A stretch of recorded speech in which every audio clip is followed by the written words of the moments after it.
Assalamualaikum warahmatullahi wabarakatuh.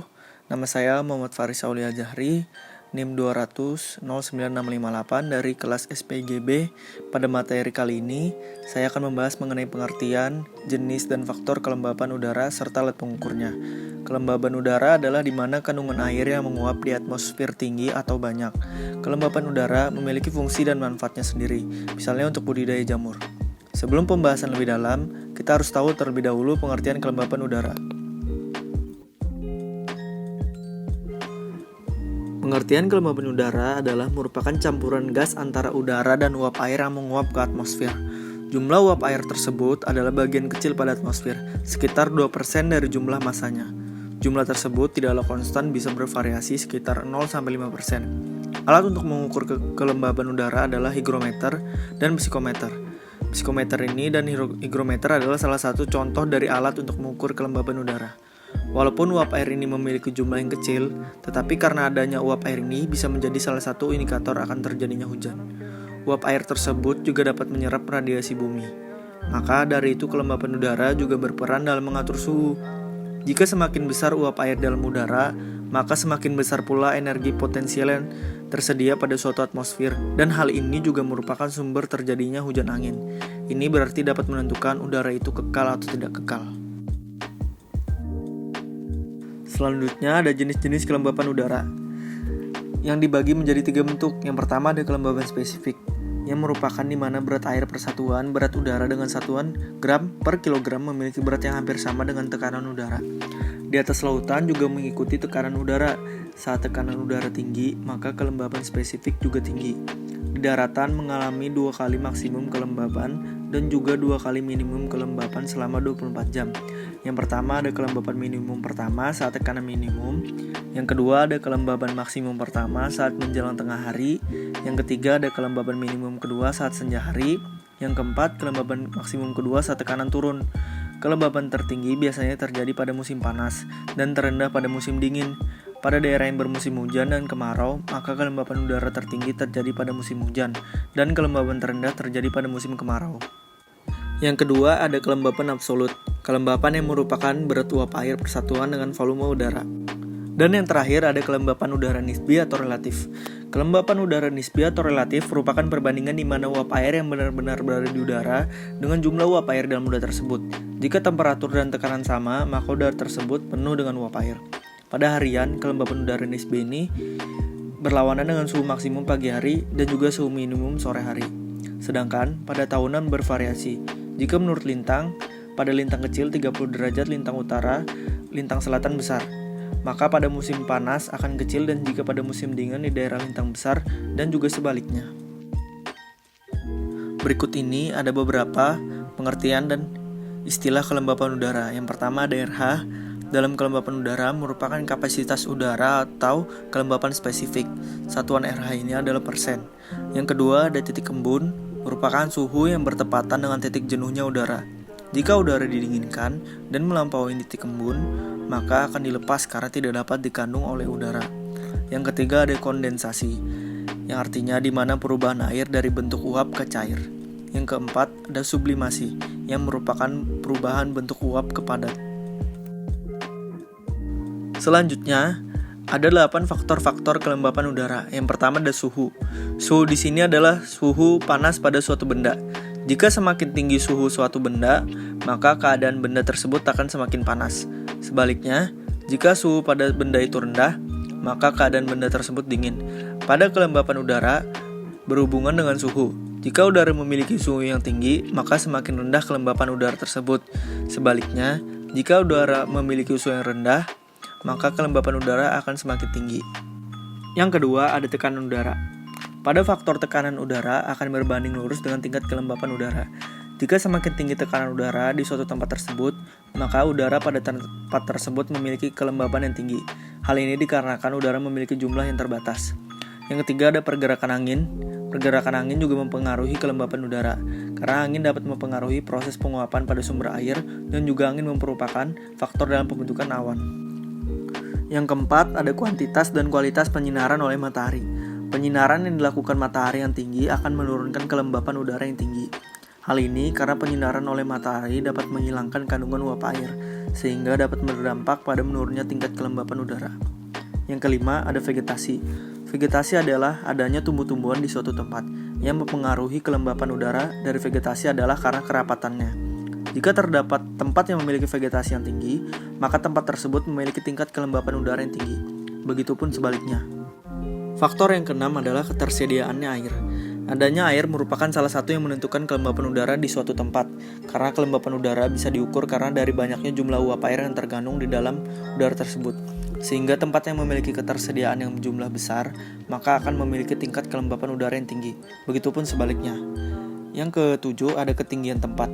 Ketinggian suatu tempat juga merupakan faktor kelembapan udara, karena jika semakin tinggi ke tempat tersebut, maka udara yang dimiliki akan semakin dingin.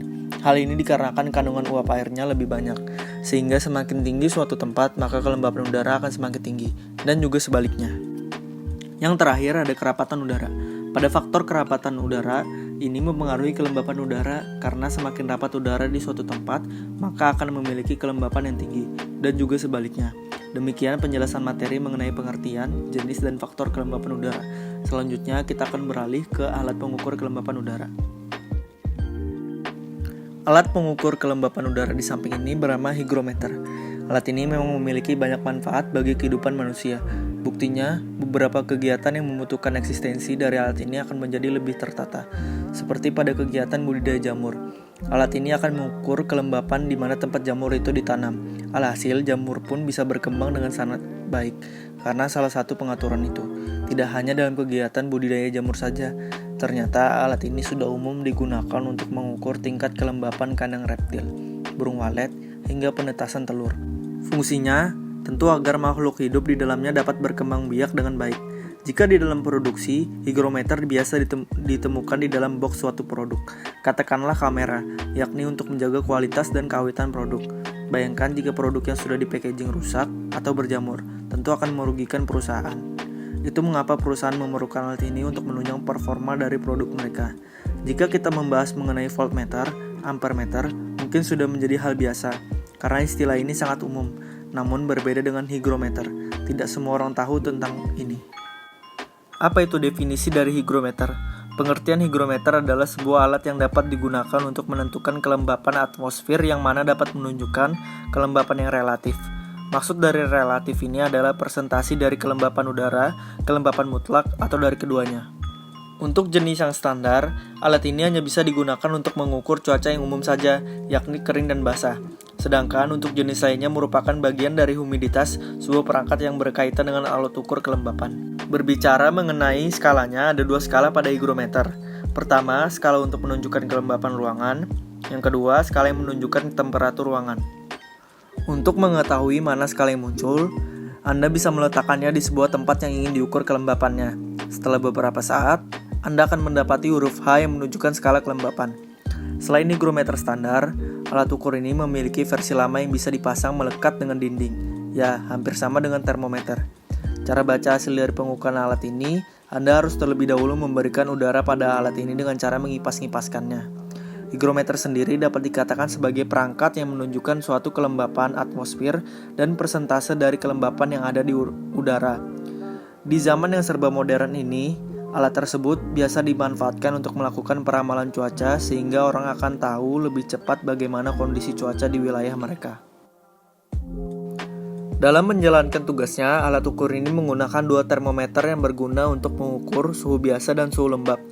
Untuk jenis pertama, air raksa akan dibiarkan kering untuk mengetahui suhu yang sebenarnya. Sedangkan untuk jenis yang kedua akan dibiarkan basah untuk proses kondensasi uap air. Ada beberapa fungsi hygrometer yang mana sering kita jumpai dalam kehidupan sehari-hari. Namun, fungsi pokok dari alat ukur ini adalah untuk mengukur kelembapan relatif, atau dalam fisika kita mengenalnya dengan istilah RH, atau relative humidity. Berikut adalah kegunaan dari alat ini untuk kegiatan sehari-hari. Yang pertama ada meramal cuaca di sekitar.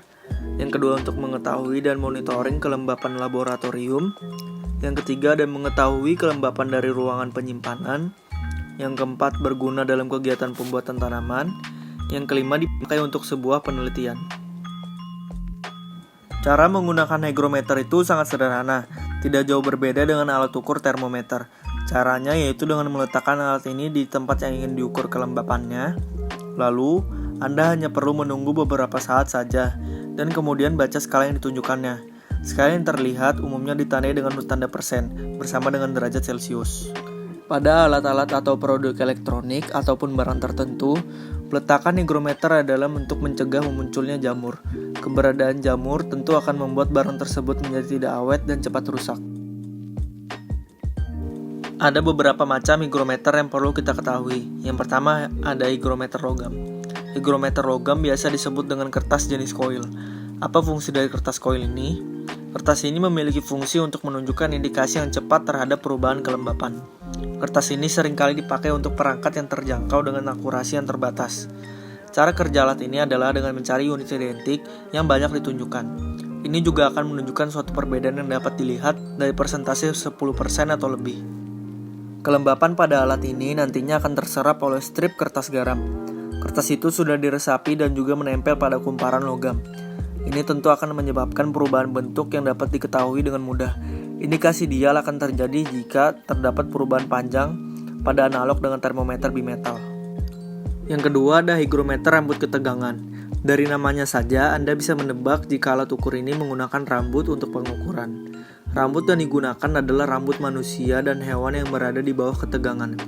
Mekanisme yang ada pada dial atau skala dapat memperbesar panjang perubahan rambut dengan kelembapan dan juga perubahan panjangnya. Yang ketiga ada hygrometer elektronik. Jika yang sebelumnya menggunakan rambut, maka hygrometer yang satu ini menggunakan dew point. Dew point adalah titik embun udara atau titik saturasi, artinya suhu di mana udara mulai mengembun menimbulkan titik-titik air. Yang berarti artinya adalah temperatur yang mengondisikan bahwa suhu pada sampel udara lembab sedang dalam tekanan yang konstan, yang mana dapat mencapai saturasi uap air. Pada temperatur ini, pendingin akan berlanjut ke hasil dalam larutan air. Lalu, kita juga mengenal istilah cermin chilled dew point yang merupakan instrumen yang sangat sering dipakai. Dengan cermin tersebut dan juga mekanisme optoelektronik dapat mendeteksi proses kondensasi yang terdapat pada permukaan cermin. Umpan balik dari alat ukur ini nantinya yang akan mengendalikan suhu cermin. Tujuannya adalah untuk melindungi keseimbangan yang dinamis antara penguapan dan juga kondensasi yang ada pada cermin. Dari situlah kita bisa mengukur suhu titik embunnya. Yang terakhir ada psikrometer, merupakan alat ukur yang berguna mengukur kelembapan relatif udara. Psikrometer terbuat dari dua buah termometer yang merupakan komponen utamanya. Pada termometer pertama, berupa termometer bola kering yang berfungsi mengukur suhu udara pada umumnya. Sedangkan termometer kedua adalah termometer bola basah yang berguna mengukur suhu udara lembab atau jenuh. Berbicara mengenai alat ini, tentu tidak pas jika kita tidak mengetahui bagian-bagian pada alat ini. Berikut ini adalah bagian-bagian dari hygrometer. Yang pertama adalah skala dry. Bagian ini bisa dikatakan sebagai bagian utama karena fungsinya adalah untuk mengukur kelembapan udara sekitar. Yang kedua ada skala wet, bagian utama yang berguna dalam pengukuran suhu udara yang basah, jenuh atau lembab. Yang ketiga ada sumbu, bagian yang berfungsi untuk mengantarkan air ke skala wet. Yang keempat ada tabung, pada alat ini berguna dalam penampungan air. Yang kelima air, air ini sangat berguna dalam mengetahui suhu basah yang terdapat pada alat ini. Demikian pembahasan tentang kelembapan serta alat ukurnya yaitu hygrometer. Video pembelajaran ini dibuat untuk memenuhi tugas mata kuliah meteorologi dan semoga informasi di video tadi dapat membantu Anda. Wassalamualaikum warahmatullahi wabarakatuh.